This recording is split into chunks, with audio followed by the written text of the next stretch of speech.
नमस्कार. माझ्या महाराष्ट्रातील तमाम लाडक्या आणि प्रेमळ भगिनींनो, तुमच्या हक्काच्या सीमाताई न्यूज मध्ये मी तुम्हा सर्वांचे पुन्हा एकदा मनापासून स्वागत करते. भगिनींनो, अनेक लाडक्या बहिणींचे जुने बँक खाते बंद झाले आहे किंवा काही कारणांमुळे त्यांना नवीन बँक खाते योजनेशी जोडायचे आहे. पण नक्की प्रक्रिया काय? नवीन खाते लिंक करताना कोणत्या चुका टाळायला हव्यात? आजच्या या विशेष 3 मिनिटांच्या व्हिडिओमध्ये मी तुम्हाला नवीन बँक खाते लिंक करण्याची सोपी आणि स्टेप बाय स्टेप पद्धत सांगणार आहे. जर तुमचेही पैसे बँकेच्या गोंधळामुळे रखडले असतील तर हा व्हिडिओ शेवटपर्यंत नक्की पहा. बहिणींनो, नवीन खाते लिंक करण्यापूर्वी सर्वात महत्त्वाची गोष्ट म्हणजे आधार सीडिंग. तुम्ही ज्या नवीन बँकेत खाते उघडले आहे तिथे जाऊन एक आधार सीडिंगचा फॉर्म भरा. बँकेला स्पष्ट सांगा की मला या खात्यावर सरकारी योजनांचे पैसे म्हणजेच डीबीटी हवे आहेत.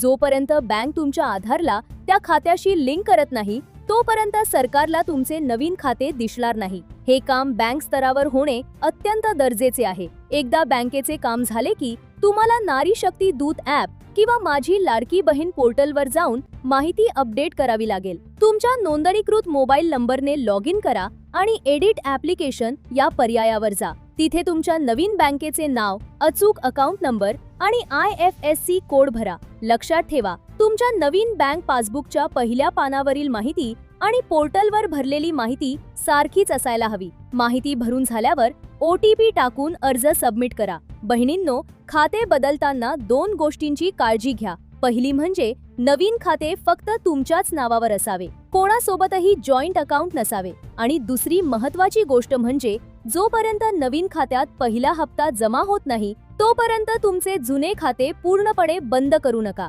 अनेकदा माहिती अपडेट व्हायला वेळ लागतो आणि अशा काळात जुने खाते बंद असल्यास पैसे परत जाण्याची भीती असते. भगिनींनो, जर तुम्हाला ऑनलाईन बदल करताना अडचण येत असेल तर आपल्या गावातील अंगणवाडी सेविका किंवा सेतू केंद्राची मदत नक्की घ्या. 30 एप्रिल पूर्वी हे काम पूर्ण करा, म्हणजे मार्चचा प्रलंबित हप्ता तुमच्या नवीन खात्यात जमा होईल. तुम्ही नवीन खाते उघडले आहे का आणि तुमचे बँक खाते लिंक झाले आहे का? कमेंट बॉक्समध्ये नक्की कळवा. हा व्हिडिओ महाराष्ट्रातील प्रत्येक गरजू भगिनीला शेअर करा आणि खऱ्या अपडेटसाठी सीमाताई न्यूजला सबस्क्राईब करायला विसरू नका. धन्यवाद.